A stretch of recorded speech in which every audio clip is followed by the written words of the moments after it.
If you want to improve your rating by 100 points, then this video is for you. I'm going to show you how to go from 1100 to 1200 on Lichess. As I play games, I will be commentating at the same time, so then you can learn as much as possible.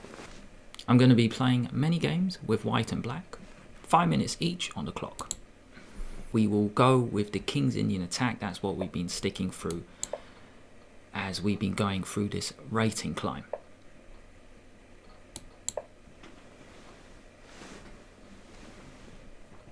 One, two, three, four. It's one of the most sensible ways to play. My opponent has moved the D pawn twice, which is a bit unusual now. It might not be the best way to play because this diagonal is opened up. My opponent wants to get the center all for themselves. When this happens, it's time to break up the center with a move like E3 or with a move like C3. Now, which one is good here? I'm going to play E3 because I'm setting up a very nice trap. And if my opponent falls for it, that would be brilliant because it just makes this video even more instructive. D3, stick.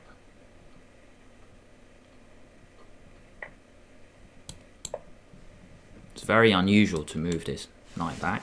I am opening up the bishop, and the plan is just to get the center. Why not? My opponent has just been wasting time with the queen. It looks like my opponent has done nothing. All they've moved is the pawn.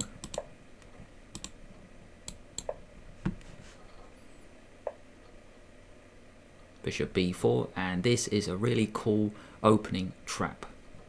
The king is exposed with the queen. At the same time, I can take the bishop. So queen a4 check will pick it up. Only move for black is knight c6 to defend it. But the problem is, I have my bishop here, removing the defender to the knight, and then I will take the bishop next.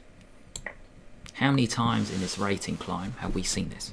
If you guys have been watching these types of videos, this bishop is just open for business. It's taken so many pieces on this diagonal, and my opponent has forgotten I've got a queen here, so I can take the bishop as well, and I am up 2 pieces. Check, hitting the rook, also forcing the king to move. Now I can just take, just collect really.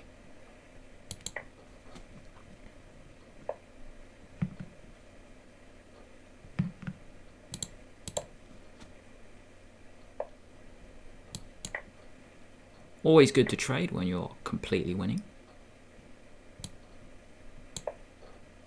Look here, get the bishop out.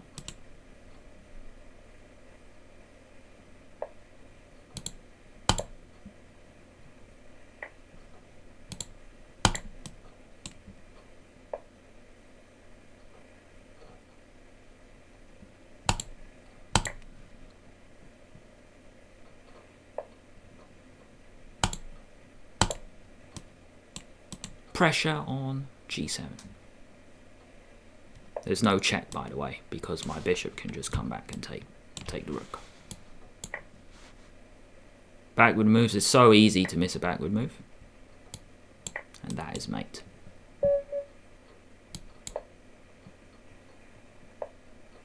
Knight f3, c5, g3.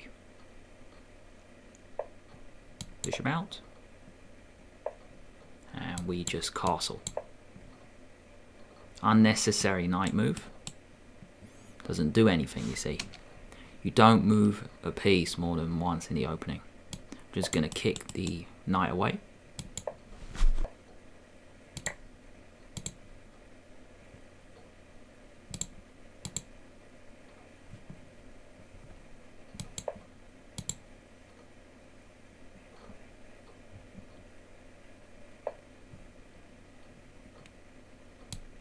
Get space in the center, c4, controlling the light square along with the bishop.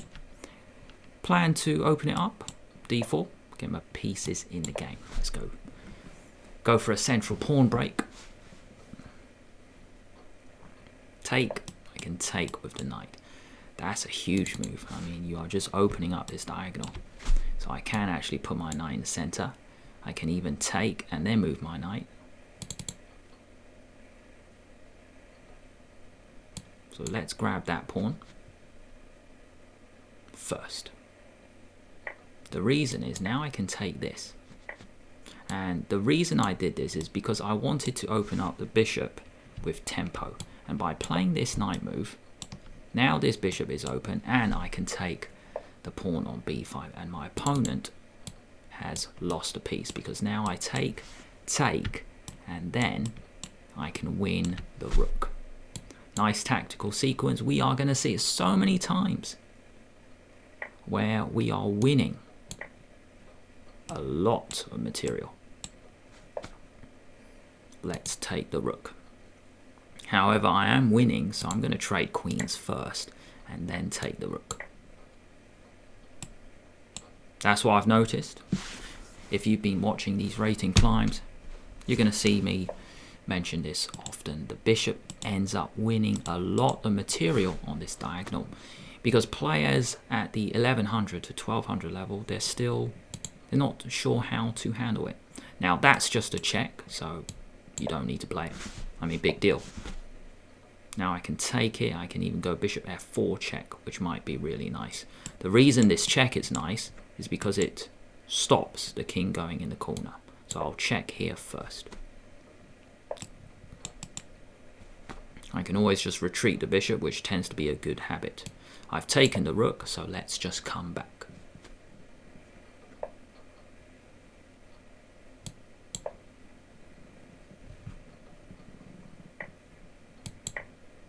Two bishops slice the board. Not only that, I am a rook up, but I'm still going to finish this off in a clean way. I can go a4, just open it up against the king. The plan is to checkmate really soon. So let me have a think how best to do this.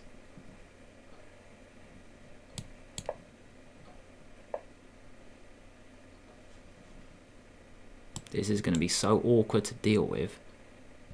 I could bring the bishop back. I can actually check here, and then I don't know where the king's going. A good habit is, you want to stop your opponent moving, you bring your bishop back, and my opponent resigned.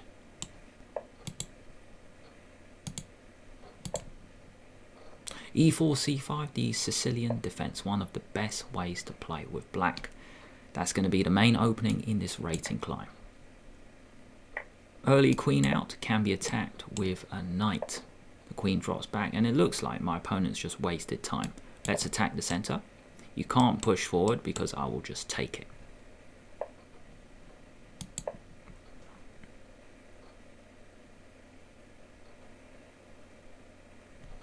The plan, 1, 2, 3. When I play in this fashion, then I will control a lot of central squares. Now another way to play is g6. Then the bishop can come out and then castle. Let's go for that route. 1, 2, and then black has a very healthy position.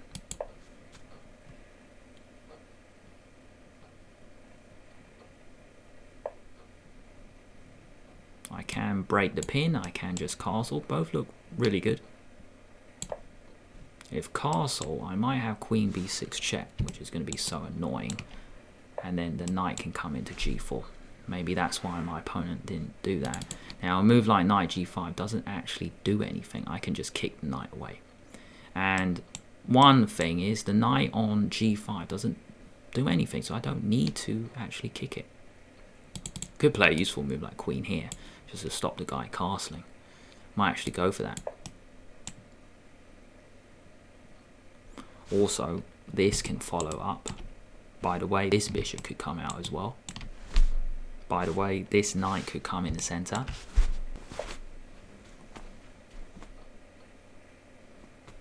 f5, very interesting.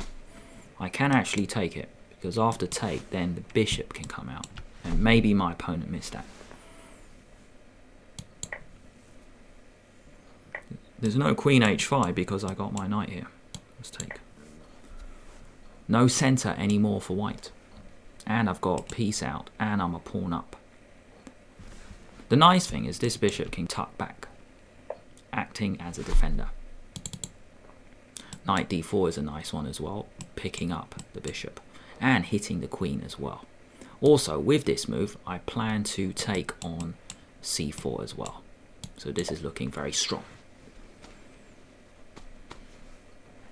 If the pin happens, if this pin happens, I can still play it. Check.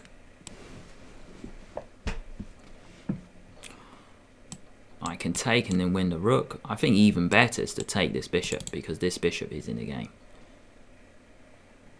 Or do I want to win the rook? You see, both are good. I know taking a rook is, I mean, it might be better, but if I take the bishop, this is the piece that's actually in the game.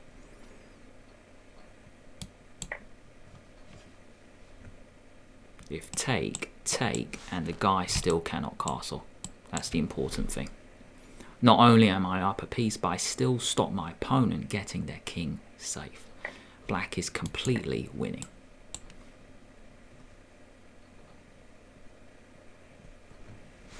How to follow up? I plan to kick this knight away. When I do this, my knight can land in the center. I can throw in a check. I can just tuck back. Lots of options. Check. Offering a trade. Yep, I'm happy to trade because I'm just totally winning. Let's take that off. And then I can even play knight here, knight here. Both look good. Attacking the bishop, but not only that, getting my bishop in the game as well. By the way, I knew I could have taken a pawn, but why not attack the bishop first? Just showing control. Not only that, I am a knight up.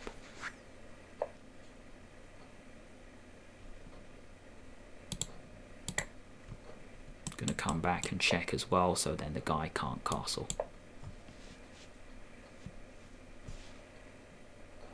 And all this time, notice that, I mean, that knight is there, but it's doing nothing. I can kick it away. I don't have to.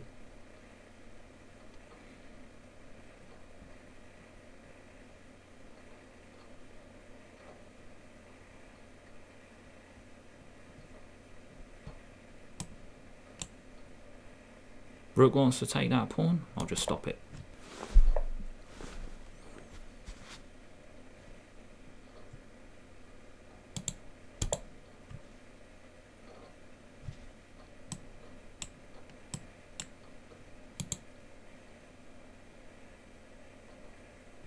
I didn't have to play rook there. The knight was defending the bishop.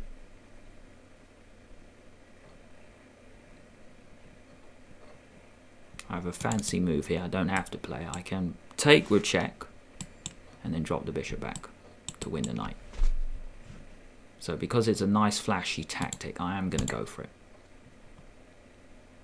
I can even win the bishop, but I'll just play this because I can take the knight and then be totally winning.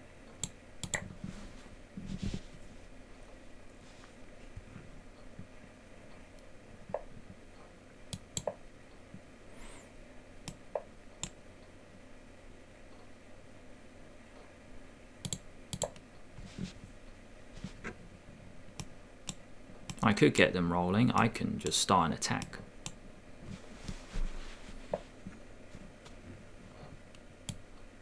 Discover check. The most dangerous check in chess. Gonna win the bishop as well. And gonna win the rook.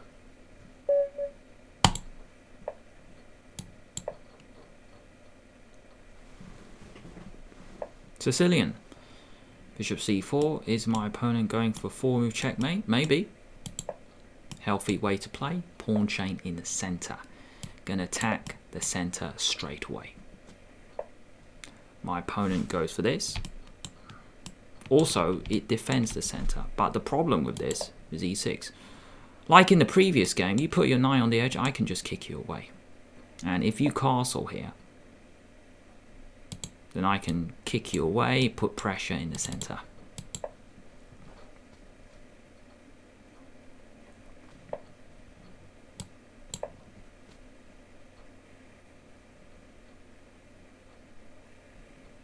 One, two, three, four, five. also ready to strike to hit the bishop. Now if my opponent plays bishop here, it leads to a nice opening trap. d5, the bishop moves, and then d4, winning a piece. Is my opponent thinking castle? Maybe f4, get space, castle played. b5, hit the bishop. Also, bishop can come out.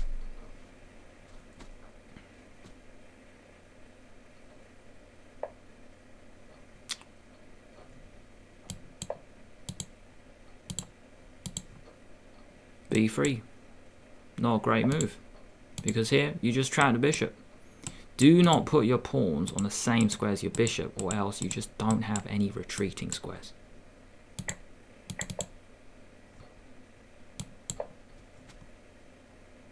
I'm a bishop up. Let's just keep playing good moves. You see, the funny thing is I haven't even kicked the knight away. I'm going to get space in the center. Can put my knight in as well. Yeah, let's kick it away now. Let's get space in the center. Threatening d4 to win a piece. So my opponent might play d4 themselves. Let's put you here. Attack the bishop, attack the center pawn as well. Not only that, I've got a very nice center. I'm a piece up, but still got to play properly. And my opponent has forgotten my f file is open. 2 pieces up.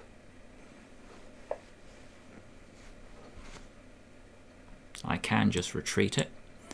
It's quite flashy to take it and then go knight e5 just to try and destroy the opponent's kingside. Now I don't have to, but I want to be flashy, so I'm going to deliberately sacrifice the rook for a knight just to show you this is a nice way to play. Trying to blow open their position, because really I've got 2 knights, 2 bishops. I'm going to get my queen in the game as well. Good move. Defending. Let's just get another piece pointing to the king side. Get my queen in as well. This bishop can come in, this rook can come in as well.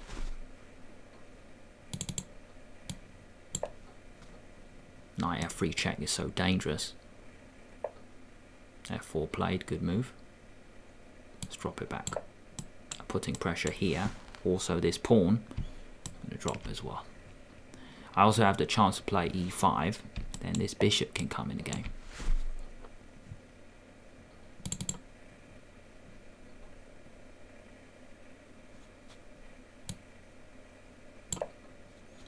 Bishop out just to get the final piece in the game. f5, I can just take it. I can go knight f4 first though. Both look good.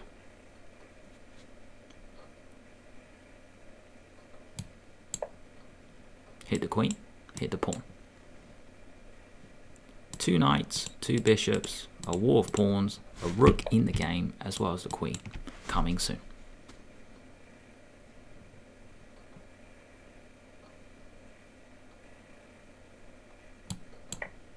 Can't take because of the bishop.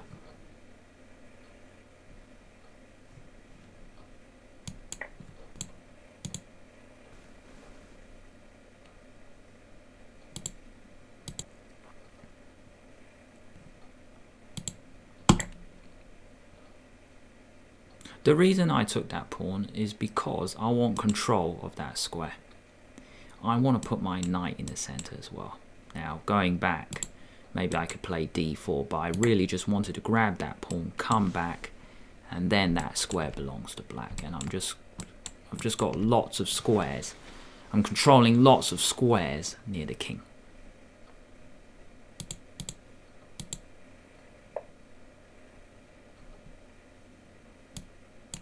Okay, just won the guy's queen.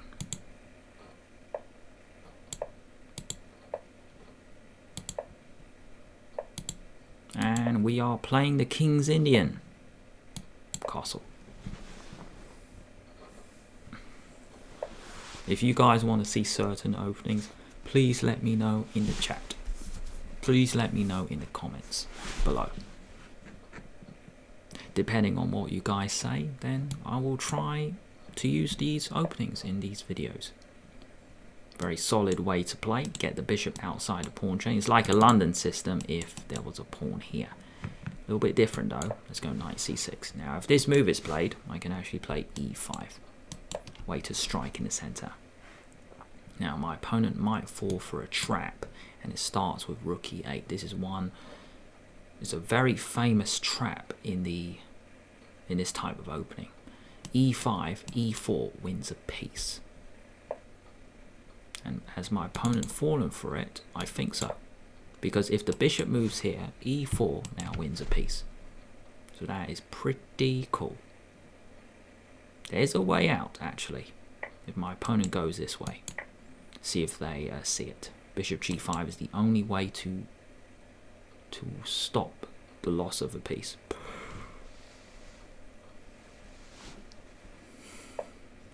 My opponent sees it, cool. However, you can see what's happened is they don't have a pawn center anymore. Can play h6. That wins the bishop pair. The position is quite open now. I might want to go for that.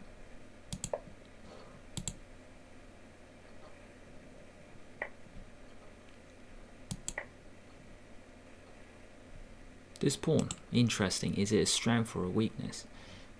We'll see. But the position has opened up, and that's great for my bishop, which is very important because it's open. Queen trade has been offered. I don't have to trade. Get my bishop in the game first, here or here. So let's get the bishop out. If you take me, fine, I'll take back. I'll take with that rook.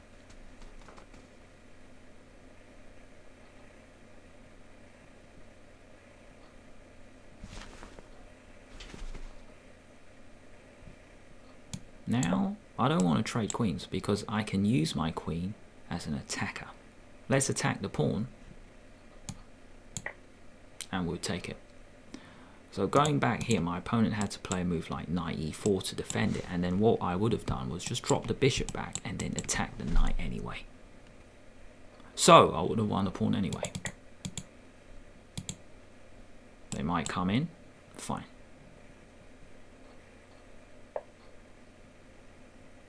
Queen there, good move. Attacking there, attacking that. Drop it back. Rook d8 is next. Knight d4 is next, getting space. Even knight b4 to attack that bishop. This is very well placed in center. Let's go rook d8.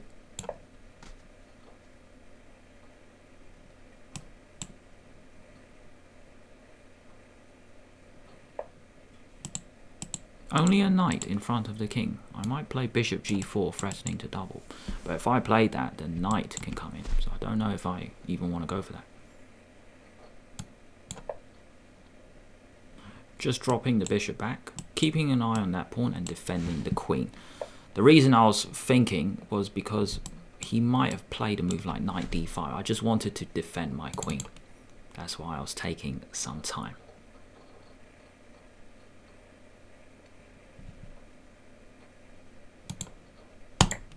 I'm a pawn up, so let's trade a pair.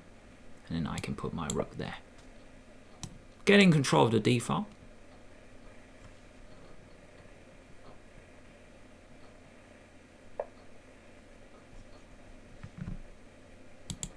Because the rook is now off this diagonal, I have a chance to play knight d4, even knight b4 as well. Now, which is better? Big question.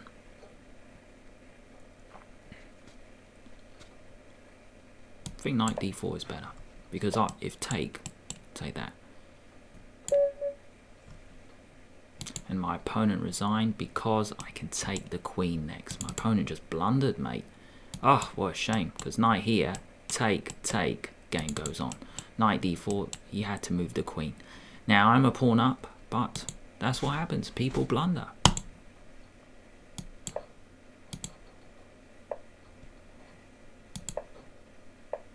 King's Indian, and here we go.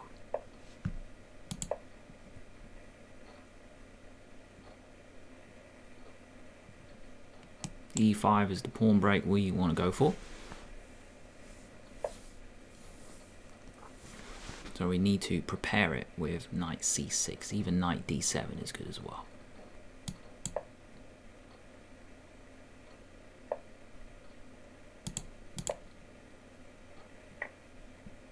And now a nice tactic here. I can take with the pawn. I can even just go knight g4, because then I can take back with this knight.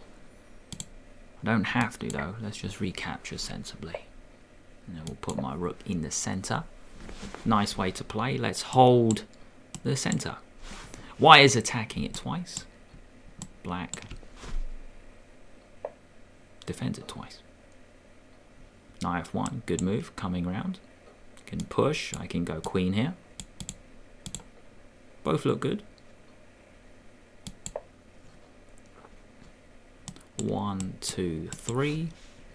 Defending the strong point. Very creative. Get two knights in the center. I can always kick it with h5 later. Don't have to play that yet. Can kick the knight away now. Can go b6, then the bishop can come out that way. Lots of choice. I want to keep this knight here for now. Not too short, so I'm going to play b6 with bishop b7 to come.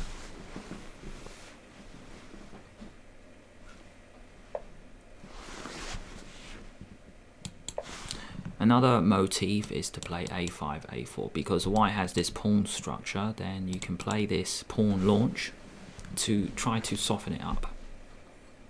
I'm developing my pieces first, then I'm going to decide if it's worth launching this pawn. I might even want to launch that pawn as well, just get space. But so far it's a very close game.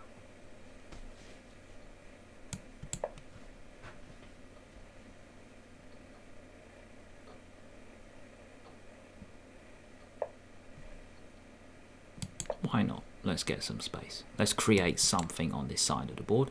Not sure if I can create something there, because we got a knight on f3, which can take that pawn. If my opponent takes, I can play knight here later, trying to round up that pawn, so I'm not worried. Also, another idea is to play a3 to get even more space. If I push the pawn, he puts a knight in the middle. That's what I don't want to allow. But I will play it, because if the knight comes in the center, I can put my knight in the center. Not only that, I'm just looking ahead. I want to play h5, h4. The reason I didn't want the knight there is because, is this a little something to be annoyed about? No, because the queen defends it. And I wanted to go here, just like I did here. Now my opponent's created this weakness. Remember, f4 means now I can open it up, so en passant needs to be played. This idea is now in the game. The bishop can actually sneak out onto another diagonal, because my opponent played f4. On the previous turn, you got a pawn on f2, can't do it. Right, and now I can take and then come in, or I can even play a move like knight g4 and then take this way. Both look really good.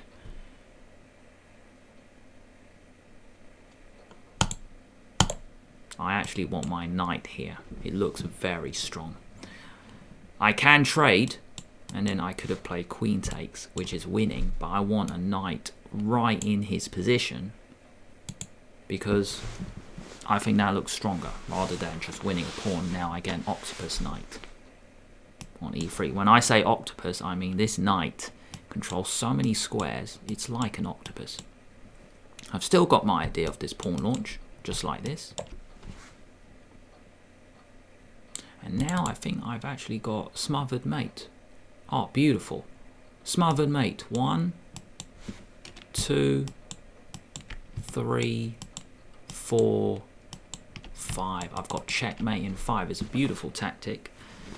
To be honest with you, I don't remember the last time I got a smothered mate. So I'm really pleased with this, and it's a very nice tactic to end the video. Check. Yeah. And I don't need to take the rook.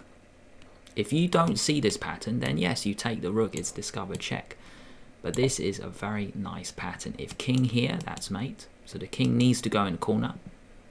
It'd be nice if my opponent allowed it, but you see they didn't go in the corner. It would have allowed the smothered mate pattern, but queen f2 is mate. So that's a really nice way to end the video. I hope you guys learned a lot from this rating climb from 1100 to 1200. Let me know if you enjoyed the video. Give it a like and subscribe to the channel at the same time. Thanks for watching.